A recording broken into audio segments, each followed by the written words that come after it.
پاس ایک نوجوان آیا، کہنے لگا میں گناہ کرنا چاہتا ہوں. فرمانے لگا بالکل کر، اللہ کا دیا ہوا رزق کھانا چھوڑ دے گناہ کر. کہنے لگا یہ نہیں ہو سکتا. فرمانے لگے چل پھر اس طرح کر، رب کی زمین پہ نہ رہ، کسی اور کی زمین پہ چلا جا. کہنے لگا یہ بھی نہیں ہو سکتا. فرمانے لگے چل اللہ کی چھت سے نکل جا. کہنے لگا یہ بھی نہیں ہو سکتا. تو آپ رو پڑے.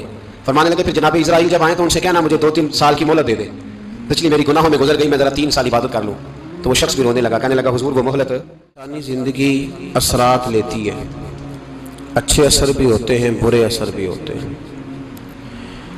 انسان کو موسم کا اثر بھی ہوتا ہے، انسان پر اس کے خاندان کا اثر بھی ہوتا ہے، انسان پر صحبت کا اثر بھی ہوتا ہے.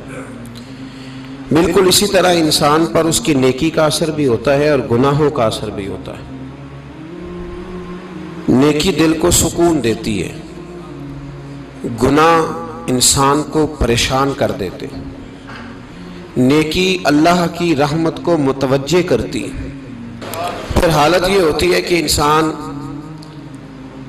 اپنی ان پریشانیوں کا حل کہیں اور ڈھونڈتا پھرتا ہے، حالانکہ جب گناہوں کی بیماری لگے تو اس کی شفا توبہ میں ہوتی ہے، اس کا حل اللہ کے حضور معافی مانگنے میں ہوتا ہے، پہچاننے میں ہوتا ہے کہ مجھ سے کہاں غلطی ہو گئی، کس جگہ جا کے کمزوری میں نے دکھائی. ہر انسان اچھی، ٹھنڈی، خوبصورت، سکھ والی زندگی چاہتا ہے. اللہ کریم نے سورہ نحل کے اندر ارشاد فرمایا من عامل صالحا من ذکر او انثی، فرمایا جو بھی اچھے عمل کرے چاہے مرد ہو چاہے عورت ہو، وہو مؤمن، شرط یہ ہے کہ مومن ہو، فلنحیینہ حیاتا طیبہ، فرمایا ہم اسے پاکیزہ زندگی عطا فرما دیں گے، حیات طیبہ دے دیں گے اسے، پاکیزہ زندگی. شرط کیا ہے؟ من عاملہ صالحا، نیک عمل کرے. کون سے عمل کرے؟ اٹھنا بیٹھنا، کھانا پینا، چلنا سونا جاگنا محتاط ہو اس کا، وہ نیکی کرے. قرآن پاک کے لفظوں کے حسن پر غور فرمائیے گا. فرمایا فَلَنُحْيِيَنَّهُ حَيَاتًا طَيِّبًا، ہم ضرور اسے پاکیزہ زندگی عطا فرما دیں، صاف ستھری زندگی، معیاری زندگی، خوبصورت شب و روز، آئیڈیل زندگی جس کو لوگ کہیں گے، وہ والی زندگی اسے دیں. اور دوسرے مقام پر سورہ طٰہٰ کی آیت نمبر 124 میں فرمایا وَمَنْ أَعْرَضَ عَنْ ذِكْرِی، جو ہمارے ذکر سے منہ پھیرے گا، جو ہمارا کھا کے چہرہ کسی اور طرف کرے گا، جو چلے گا ہماری زمین پر لیکن توجہ کسی اور طرف ہوگی، آسمان کی چھت ہماری بنائی ہوئی لیکن اس کے خیالات کہیں اور ہوں گے، فَإِنَّ لَهُ مَعِيشَةً ضَنْكًا، فرمایا ہم اسے تنگ زندگانی عطا کر دیں گے. اس کی زندگی تنگ ہو جائے گی، اس کی معیشت تنگ ہو جائے گی. گناہ زندگی کو تنگ کر دیتے ہیں، نیکی زندگی میں آسانی پیدا کرتی ہے. آپ کو اگر زندگی میں سکون چاہیے ہو تو آپ کسی غریب کی خدمت کر کے دیکھیں، اللہ کتنا سکون عطا کرتا ہے. آپ بڑے پاورفل بھی ہیں، بڑے طاقتور بھی ہیں اور بڑے باوقار بھی ہیں، لیکن کسی کو گالی دے کے آپ کا دل کبھی ٹھنڈا نہیں ہوگا، تکلیف ہوگی، اس کے اندر آزمائش ہوگی. ڈاکٹر ریسرچ کرتے ہیں، ڈاکٹر وہ کہتے ہیں گناہ کرنے سے آدمی جسمانی طور پر کمزور ہوتا ہے، لیکن وہی عمل اگر وہ بطور نیکی کرتا ہے تو اللہ اس میں اسے قوت عطا فرماتا ہے، اسی عمل میں اللہ اسے قوت عطا کر دیتا ہے. میں صرف اشارہ دے رہا ہوں، اس بات کی تفصیل میں نہیں جانا چاہتا. میرے عزیز یہ یاد رکھیں کہ نیکی آپ کو سکون دے گی، نیکی آپ کو ٹھنڈا کرے گی. اللہ تبارک و تعالیٰ نے قوموں پہ عذاب نازل کیا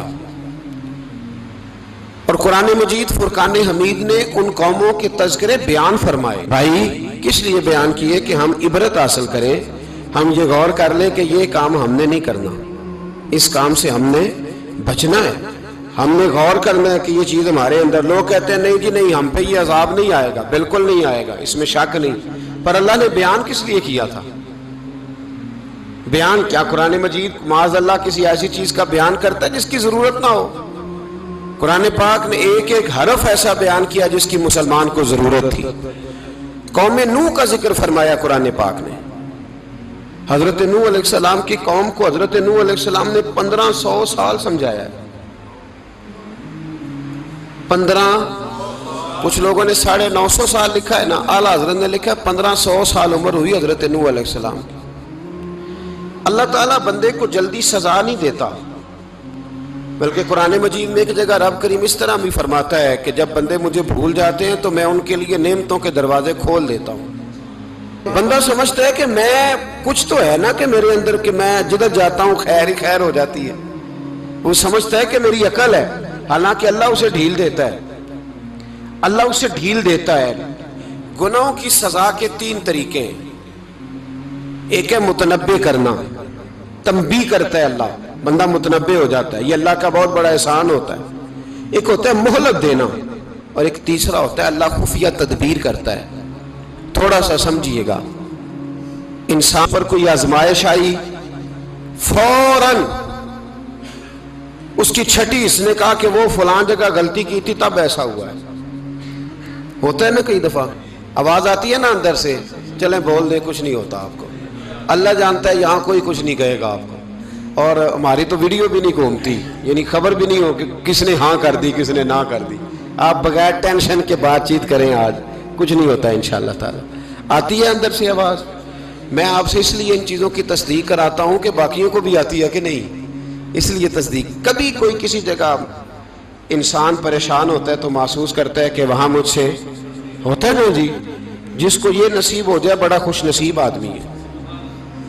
حضرت مولا علی فرماتے ہیں اگر تجھے دنیا میں سزا مل گئی تو بچ گیا ہے، سمجھ پھر اللہ کرم کرے گا، آخرت میں سزا نہیں دے گا۔ اور یہ یاد رکھ لے، وما اصابکم من مصیبت فبما کسبت ایدیکم ویعفو عن کثیر۔ اللہ فرماتا ہے دنیا میں تجھے جو بھی تکلیف پہنچتی ہے وہ تیرے ہاتھوں کے کرتوتوں کی وجہ سے پہنچتی ہے۔ ویعفو عن کثیر، فرمایا کثیر گناہ تو میں ویسے ہی معاف کر دیتا ہوں۔ یہ جو تیری زندگی میں دکھ ہے نا، یہ بھی میری قلیل سزائیں ہیں۔ یہ کثیر پر سزا، یہ قلیل ہے، قلیل یہ جو تمہاری زندگی میں تکلیفیں۔ انسان کو سزا ملتی۔ حضرت فضیل بن عیاض رحمۃ اللہ تعالی علیہ گھوڑے پہ بیٹھے تھے، گھوڑا شرارت کرنے لگ گیا، اچھلنے لگ گیا، کودنے لگ گیا، تو حضرت فضیل بن عیاض نیچے اترے، ایک کونے میں جا کے نماز کی نیت باندھ لی، 2 رکعت نماز پڑھی، پھر دیر تک استغفار پڑھتے رہے، روتے رہے، دعا کرتے رہے، واپس آئے۔ خادم عرض کرنے لگے حضور سمجھ نہیں آئی، گھوڑے نے تھوڑی سی شرارت کی، وہ بدکا ہے، آپ نے اس کو چھوڑا ہے اور چھوڑ کر کے آپ نماز میں لگ گئے۔ تو حضرت فضیل بن عیاض فرمانے لگے جب بندہ اللہ کی نافرمانی کرتا ہے نا تو جو چیزیں اس کی فرما بردار ہوتی ہیں وہ اس کی نافرمانی کرنے لگ جاتی۔ تو مجھے محسوس ہوا تھا کہ میں نے کہیں اللہ کی نافرمانی کی ہے، اس لیے ایسا ہوا ہے کہ میرے گھوڑے نے میری، تو میں توبہ کرنے لگا ہوں، اور اب دیکھتا ہوں بیٹھ کے بھلا کیا ہوتا ہے۔ میں نے سچی توبہ، حالانکہ مجھے یاد نہیں کہ میں کہاں بولا، پر کھری اور سچی توبہ کی۔ دوبارہ گھوڑے پہ بیٹھے تو گھوڑا بالکل صحیح ہو کے ساتھ چلنے لگ گیا۔ میرے بھائی جب یہ تنبیہ ہے اللہ کی طرف سے، یہ متنبع کیا جاتا ہے کہ تو بعد آ جا۔ بہت ساری جگہوں پہ انسان کو وقتی طور پر اگر سزا مل جائے، نبی پاک علیہ السلام کی خدمت میں ایک صحابی آئے، بات مضبوط کر دوں، واقعہ سنایا ہے نا تو کچھ لوگ سمجھتے ہیں کہ یہ واقعہ ہے، تو میں ایک حدیث پاک امام بہقی کی لکھی ہوئی عرض کرتا ہوں۔ نبی پاک علیہ السلام کے ایک صحابی آئے اور ان کا سر پھٹا ہوا تھا، خون بہ رہا تھا۔ سرکار نے فرمایا کیا ہوا؟ عرض کی حضور ایک عورت جا رہی تھی، میری نظر پڑی، ابھی نظر پڑی ہے کہ میرے آگے ستون آ گیا تو میرے سر پہ لگ گیا ہے۔ نبی پاک صلی اللہ علیہ وسلم نے فرمایا تیرے لیے خوشخبری ہے، اگر دنیا میں تیری غلطی کی تجھے سزا ملی ہے تو پھر رب تجھے قیامت میں سزا نہیں دے گا۔ پھر اللہ قیامت میں سزا، بعض گناہ ایسے ہیں جن کی یہاں بھی سزا ملے گی اور وہاں بھی ملے، لیکن میرے بھائی پہلی بات یہ ہے کہ اللہ تعالیٰ اس غلطی کی یہی سزا دے لے، اور دعا فرمائے اللہ تبارک و تعالیٰ یہاں بھی معافی عطا فرمائے، وہاں بھی معافی عطا فرمائے، اللہ درگزر ہی فرمائے۔ لیکن میرے بھائی ایک تو یہ سزا، ایک سزا یہ ہوتی ہے کہ انسان جب گناہ کرنے لگتا ہے تو اللہ نعمتوں کے دروازے کھولتا ہے، مہلت دیتا ہے۔ 500 سال تک فرعون کو مہلت دی۔ کتنے؟ یہاں جو 5 سال حکومت کر لیتا ہے وہ کہتا ہے سب سے قابل میں ہی ہوں، مجھے مہلت جو ملی ہوئی ہے۔ 500 سال مہلت دی اللہ تعالیٰ نے، اور فرعون کی قوم پر پتہ عذاب کس طرح کے آئے تھے؟ ٹڈیاں مسلط کر دی اللہ نے. یہ گھومتی نہیں چھوٹی سی، ہم اپنی زبان میں اس کو کچھ لوگ مختلف ناموں سے یاد کرتے ہیں، کوئی مکڑی کہتا ہے، کوئی کچھ کہتا ہے. مسلط کر دی، جاتی نہیں. ان پر بنی اسرائیل کے ان مقابل جو فرعون کی قوم تھی ان پر الزام اس طرح کا عذاب آیا کہ مینڈک مسلط کر دی اللہ تعالیٰ. برتن کھولتے تھے اندر مینڈک نکلتا تھا. دنیا کی ہر دوائی استعمال کرتے تھے لیکن مینڈک نکل آتا تھا. تھوڑا سا سمجھا کریں چیزوں کو. ہمارے رنگ نہیں زیادہ گورے کہ ہم پر عذاب نہیں آتا. کوئی بہت زیادہ اللہ تعالیٰ معاف فرمائے دولت نہیں جمع کرا بیٹھے شاہی خزانے میں کہ ہم سے پوچھا نہیں جائے گا. یہ مہلت ہے، مہلت کو مہلت سمجھو. پھر جب پکڑ آتی ہے نا اللہ کریم کی، میں نے دیکھا ہے کروڑوں روپیہ، 6 اولادیں. ایک شخص کے بچے باہر سے آ رہے تھے، وہ بندہ بیمار تھا. مجھے کہنے لگا حضرت جی دعا کریں میں ان کے آنے سے پہلے مر جاؤں ورنہ آ کے مجھے مار دیں گے. دعا کریں. اتنی بے سکونی، کروڑوں روپیہ پڑا ہے تو یہ عذاب نہیں؟ کوئی ضروری ہے کہ پتھر ہی برسیں گے تو سمجھ آئے گی؟ یہ جو سگا بیٹا بوڑھے باپ کے قریب سے گزر جاتا ہے سلام نہیں لیتا تو اس کو عذاب نہیں سمجھتے؟ یہ جو امت کی بیٹیاں، امت کی بچیاں، ہماری بچیاں ایک سال کے اندر 75 76 ہزار بچی ایک ڈویژن سے بھاگ کے شادی کر رہی ہے اور ایک صوبے سے، تو اس کو آپ اللہ کا عذاب نہیں سمجھتے؟ یہ معمولی بات ہے؟ نہیں ہمارے رنگ ہو رہے ہیں، ہم بڑے سمارٹ ہیں. 1500 سال مہلت دی نوح علیہ السلام کی قوم کو. کتنے سال؟ بول کے بتائیے، بول کے دوبارہ بولیے. 1500 سال. کوئی آدمی اپنی سمارٹنس پہ خوش نہ ہو جائے کہ 20 سال ہو گئے میں تو نافرمانی بھی کر رہا ہوں، روٹی بھی پک رہی ہے، میں تو حرام بھی کھا رہا ہوں، پھر بھی سب ٹھیک ہے.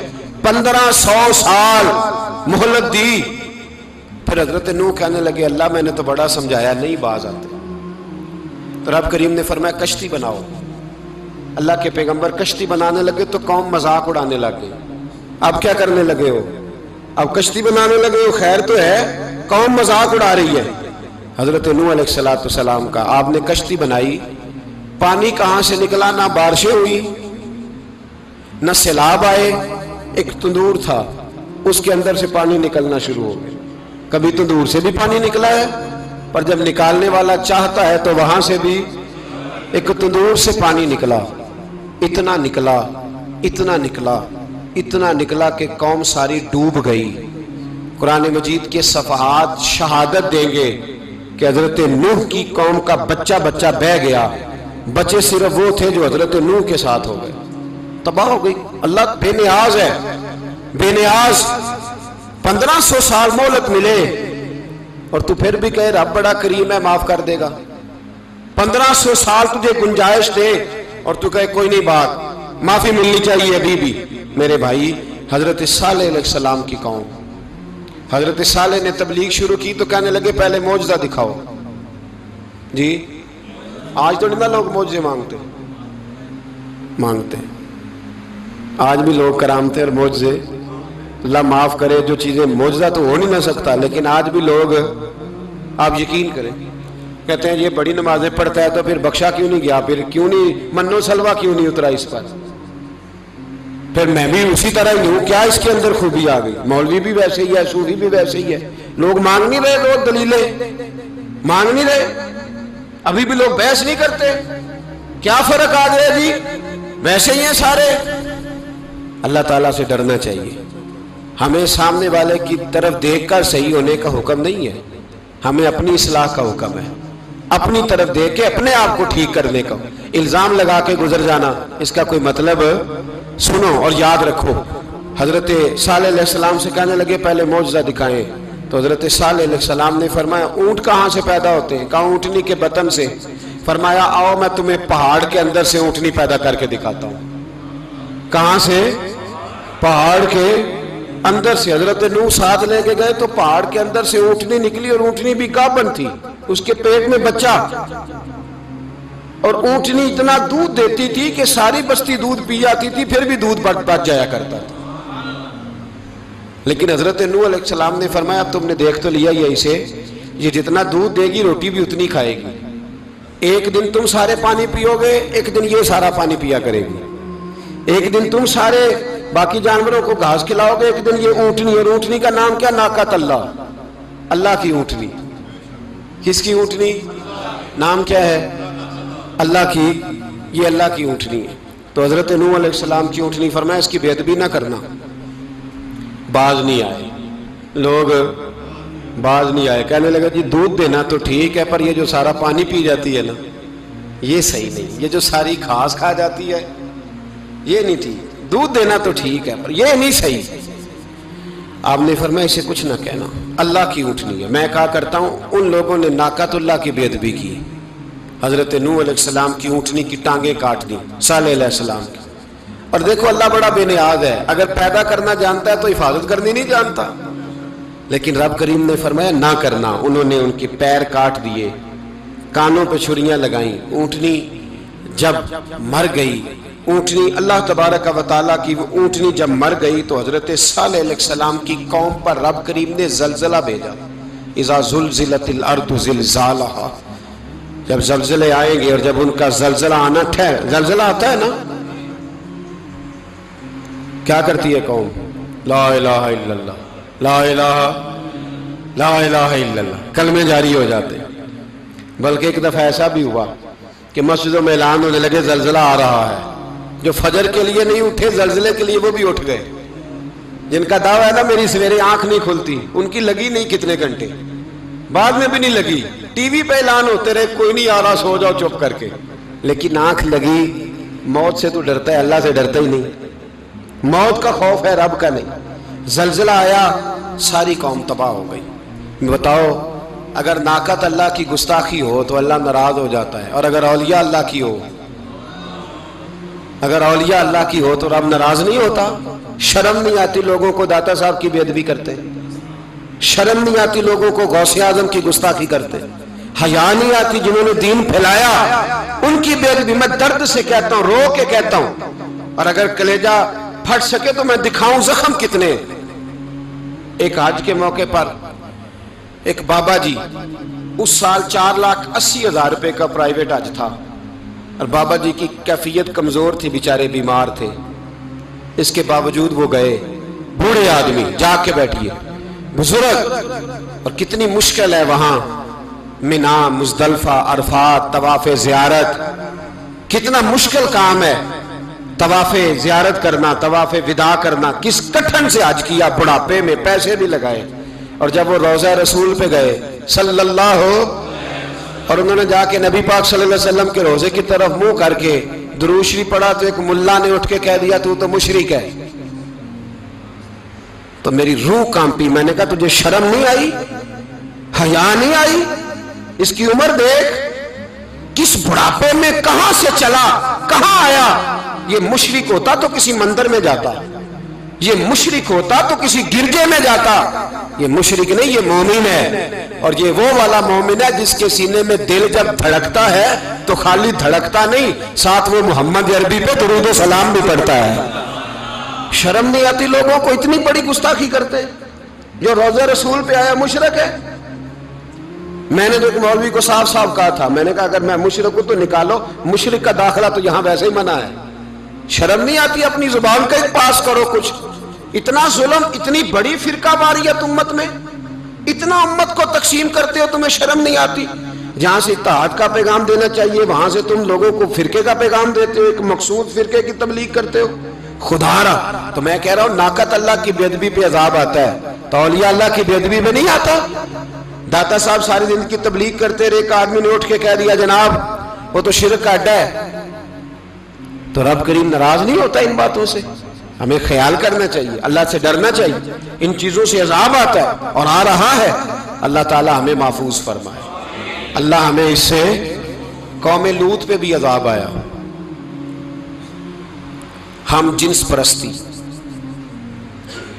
مرد مردوں سے بدکاری کرتے ہیں۔ حضرت نوح نے سمجھایا کہ یہ کام درست فطرت کے خلاف ہے، یہ کام درست نہیں۔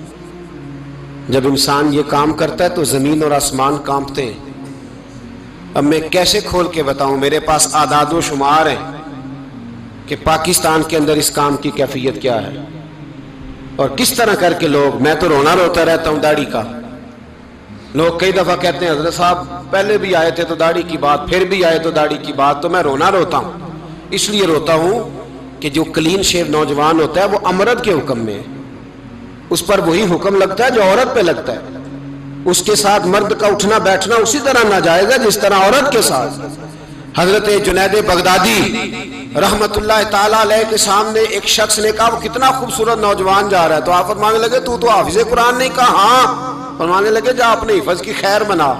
وہ شخص کہتا ہے میں نے اس بغیر داڑھی والے کلین شیو نوجوان کو بری نظر سے دیکھا، مجھے قرآن پاک ہی بھول گیا، سارا قرآن پاک بھول گیا.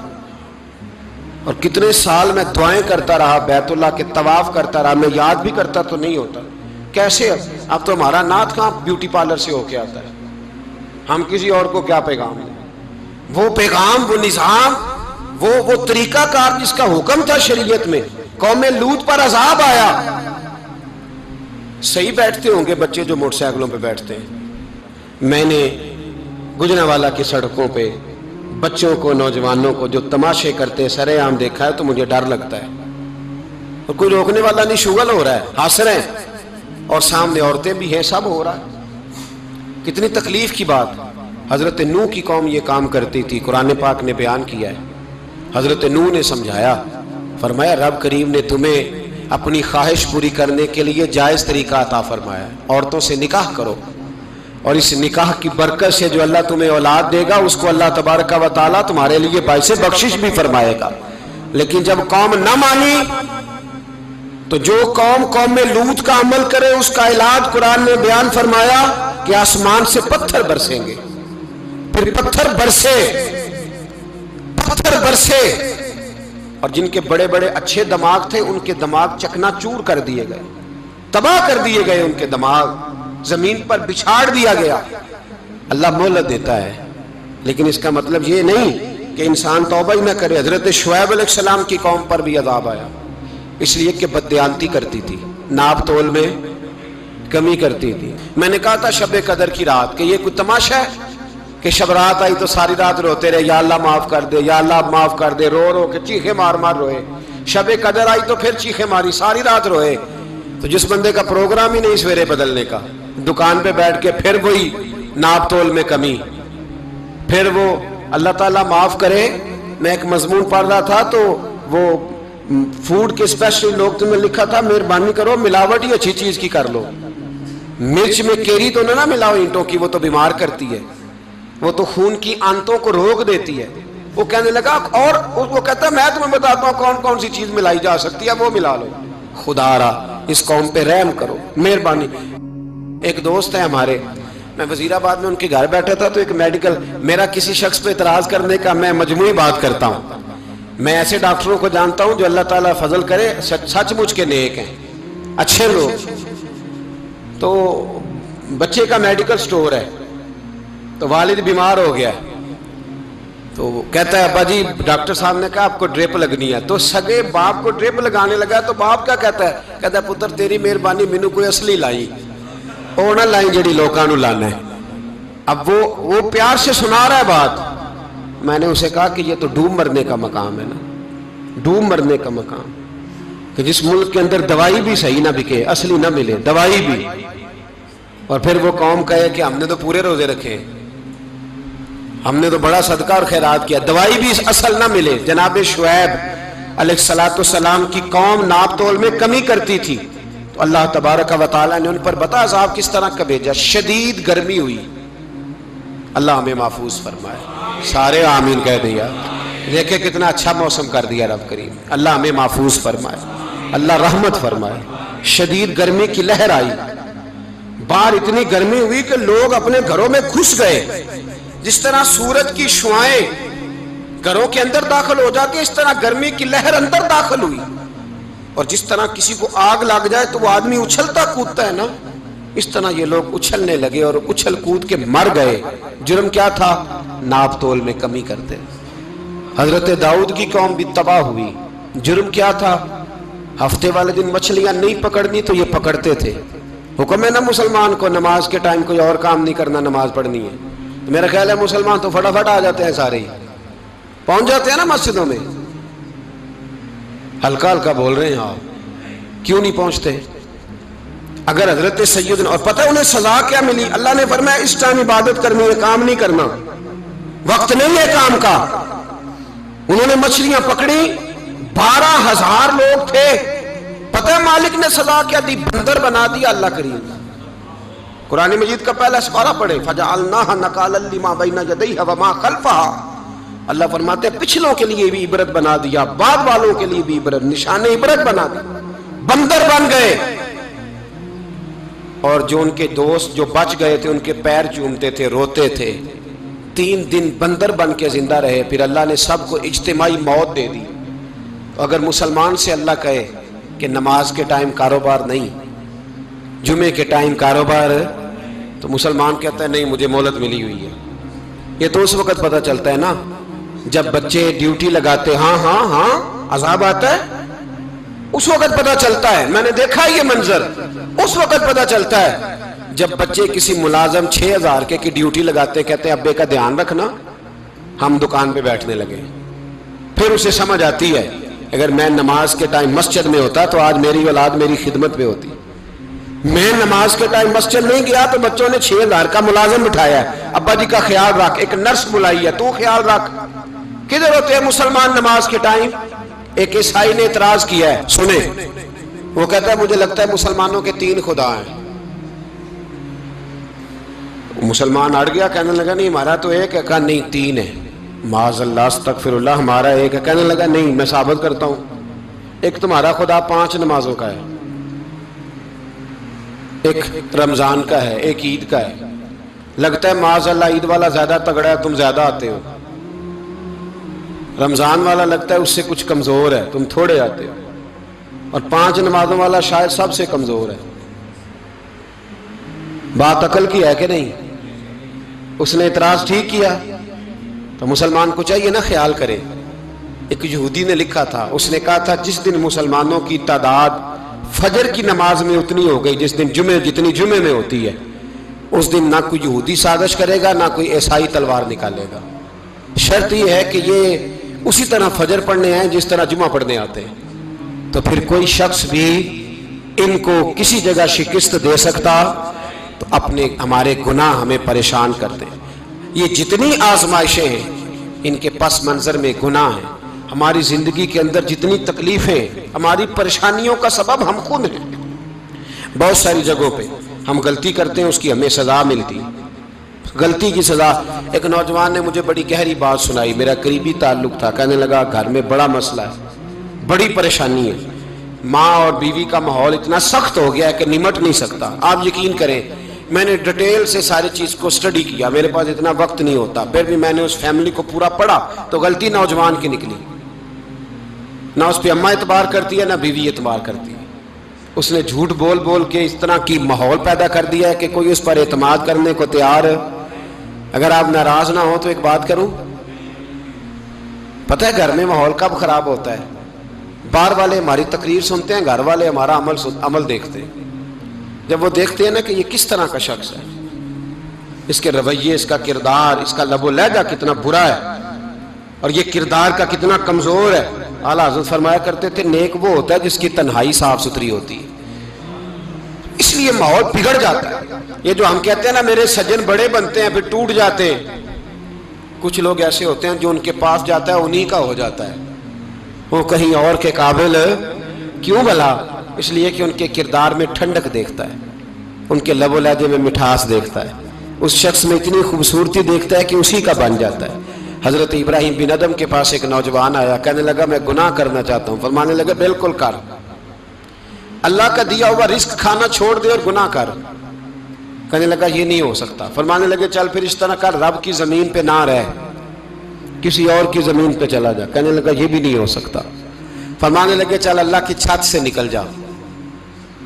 کہنے لگا یہ بھی نہیں ہو سکتا. تو آپ رو پڑے. فرمانے لگے پھر جناب اسرائیل جب آئیں تو ان سے کہنا مجھے 2-3 سال کی مہلت دے دے, پچھلی میری گناہوں میں گزر گئی, میں ذرا 3 سال عبادت کر لوں. تو وہ شخص بھی رونے لگا، کہنے لگا حضور وہ مہلت نہیں دیتے، وہ جب لینے آتے ہیں تو پھر لے کے اللہ تعالیٰ نے جب انسان بنانا چاہا نا تو جناب جبریل کو کہا مٹی لے کے آ زمین سے. حضرت جبریل نے مٹی پہ ہاتھ ڈالا تو باقی کی مٹی رونے لگ گئی، اسے جدا نہ کر. تو جناب جبریل چھوڑ کے چلے گئے. حضرت میکائیل کو بھیجا مٹی لا، مٹی پہ ہاتھ ڈالا تو باقی کی مٹی رونے لگ گئی، چھوڑ کے چلے گئے. جناب اسرائیل کو بھیجا، مٹی پہ ہاتھ ڈالا تو باقی کی رونے لگ گئی، چھوڑ کے نہ جاؤ. تو حضرت اسرائیل فرمانے لگے تیرا رونا دیکھو کہ رب کا حکم دیکھو. وہ لے گئے، جب پیش کی تو رب کریم نے فرمایا اسرائیل جان نکالنے کی ڈیوٹی بھی تیری، تو مٹی کو لے آنا، باقی مٹی روتی بھی رہے تو روتی رہے. جب میرا فیصلہ آ جائے تو پھر اس میں کوئی گنجائش، ہم کھاتے بھی اللہ کا ہیں، نافرمانی بھی اس کی کرتے ہیں، زمین پہ بھی اس کی چلتے ہیں، نافرمانی بھی اس کی کرتے ہیں، حکم کسی اور کا مانتے، چھت پہ رب کریم کی رہتے. اس طرح نظام نہیں چلتا. میرے بھائی یاد رکھ لو، گناہوں کی سزا ملے گی، زندگی تنگ ہو جائے، یہاں بھی آزمائش ہوگی اور وہاں بھی. میں نے درس پہ کہا تھا، پھر بات کہتا ہوں، یہ میں اپنے لیے کہہ رہا ہوں، توجہ ہے میری بات پر. دعا فرمایا کرے کہ جو کچھ ہم نظر آتے ہیں اللہ ہمیں ویسا بننے کی توفیق بھی عطا فرمائے. اللہ ویسا بننے کی یہ مشکل معاملہ ہے، مشکل.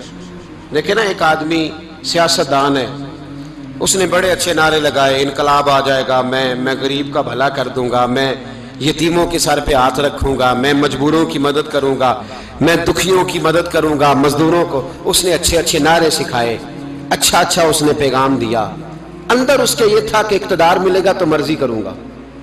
لوگ اس کے گرد بھی گئے، اس کی گاڑی کے پیچھے بھی بھاگے، لوگوں نے اس کے نعرے بھی لگوائے، جیب سے پیسے لگا کے اس کے پوسٹر بھی شائع کیے. لوگ اس کے گرویدہ ہو گئے، لوگوں نے پوری، اور میری قوم نے تو بیچاری نے کئی دفعہ دھوکے کھائے. جس نے نعرہ لگایا غریب اسی کے پیچھے مسیحا بن کے چل پڑا. آج دھوکہ دے لیا، لوگوں کو پیچھے لگا لیا.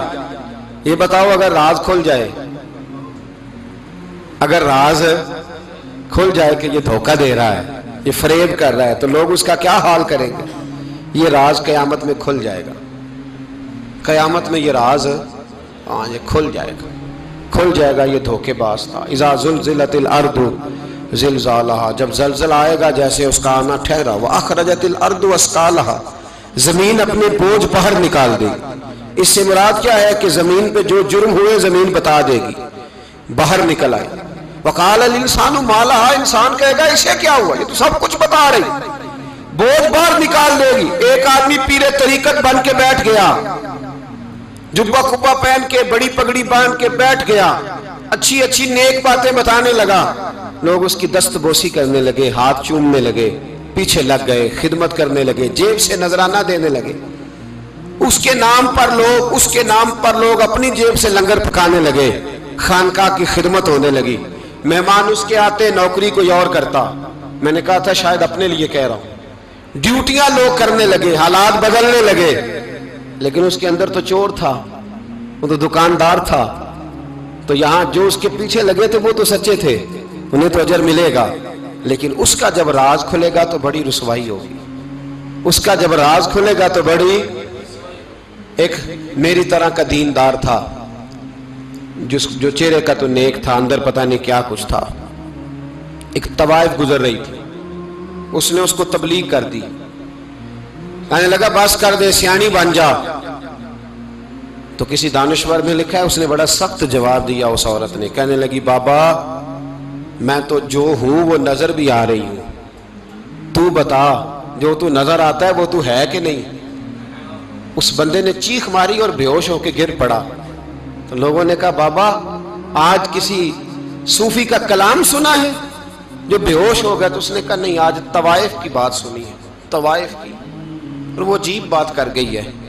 وہ کہہ گئی ہے میں تو جو ہوں میں نظر آ رہی ہوں، تو بھی تو بتانا، تو بتانا کہ تو دستار امامت پہنتا ہے.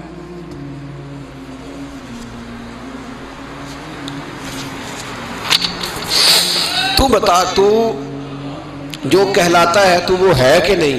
یہ وقال الانسان ما لہا، یہ راز قیامت میں کھلے گا. ہم جو کچھ بتا رہے ہیں نا اپنی زبانوں سے، ہمیں اپنے گناہوں کا احساس ہونا چاہیے. ایسا نہ ہو کہ جب سزا ملے تو پھر اس طرح کی ملے کہ دوبارہ کسی کو کوئی منہ دکھانے کے قابل نہ رہے. میرے بھائی یاد رکھیں اور سمجھیں، گناہ انسان کی زندگی کو تنگ کرتے ہیں. میرے نبی پاک علیہ السلام نے فرمایا جب تو جھوٹ بولتا ہے تو تیرے فرشتے کرامن کاتبین سائیڈ پہ ہو کے کھڑے ہو جاتے ہیں. جب تو زنا کرتا ہے تو تیرے اندر سے ایمان نکل جاتا ہے. اور نبی پاک علیہ السلام نے فرمایا جب میری قوم میں ناانصافی عام ہو جائے گی تو قتل بھی عام ہو جائے گا. اور سن لو لکھ لینا یہ حدیث دل کی تختی پر. نبی پاک علیہ السلام نے فرمایا جب میری قوم میں بے حیائی اور بدکاری عام ہو جائے گی تو 2 سزائیں اللہ دے گا. ایک تو جوان موتیں آئیں گی، جوان بچے کچھ بھی نہیں دیکھا چلے گئے. اور دوسری سزا اللہ یہ دے گا کہ ایسی بیماریاں آئیں گی جن کا علاج نہیں ملے گا، ایسے امراض پھوٹ پڑیں گے. اگرچہ میں آپ کو ایسی تقریر بھی سنا سکتا تھا جس پہ آپ بہت زیادہ محظوظ ہوتے، پر میں نے اس جمعے میں ایسا موضوع چنا ہے جس کا ہمیں خاص ضرورت ہے. بھائی دیکھیں تو صحیح کہ ایسا تو نہیں کہ ہم ان عیبوں میں مبتلا ہیں. میرے نبی کریم علیہ السلام نے فرمایا جب تم نیکی کا حکم دینا اور برائی سے منع کرنا چھوڑ دو گے پھر اللہ تم پر ظالم حکمران مسلط کرے گا. اور اگلے لفظ اس سے بھی زیادہ سخت ہیں. محبوب فرمانے لگے پھر تمہاری نیک لوگ دعائیں بھی کریں گے تو اللہ وقتی طور پر ان کی دعاؤں کو بھی قبول نہیں فرمائے گا. اس لیے کہ تم لوگوں نے نیکی کا حکم دینا اور بھلائی سے روکنا چھوڑ دیا. عزیزو یاد رکھو جب گناہ عام ہوتے تو پھر حالات بدلتے اور لوگوں کو سزا ملتی ہے ان کے گناہوں کی.